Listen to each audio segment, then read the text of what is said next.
আমার নাম মিজান। আপনি নৌকায় পার হইবেন কারণ কি? কারণ ব্রিজটা হইলে হয়তো আমাদের এই নৌকার দুর্ভোগটা থাকবো না, এটা অতি শীঘ্রই হয়ে যাবে ইনশাল্লাহ। আশা করি, আমরা আশাবাদী। এই যে শুনলাম যে ব্রিজের গাড়ার ভেঙে পড়ছে, কতদিন যাবত ব্রিজটা করতেছিল এবং হঠাৎ করে ভেঙে গেছে, কারণ কি? এটা তো ওই কাজটা তো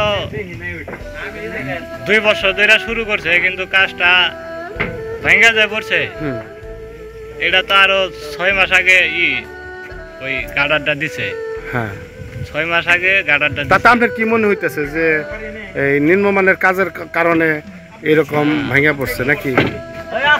এরকম একটা মাল মশলা জমতে তো 6 মাস লাগে না। হ্যাঁ স্যার। হ্যাঁ হ্যাঁ হ্যাঁ। আর বৃষ্টি হইলো সেদিন, গার্ডারটা নিম্ন 6 মাস আগে তো দিছে, এটা বাস্তব কারণ।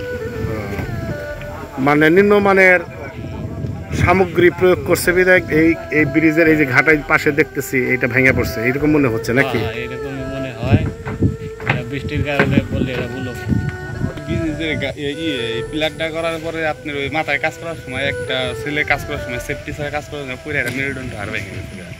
তার মানে একজন লেবারও মেরুদণ্ড হাড় ভেঙে গেছে ঈদের আগে, রোজার ঈদের আগে। তাহলে কি মনে হইতেছে নিম্নমানের কাজ করতেছে এই ব্রিজটা? নিম্নমানের কাজ তো অবশ্যই করতেছে। আপনি মালে আপনার রডও কম।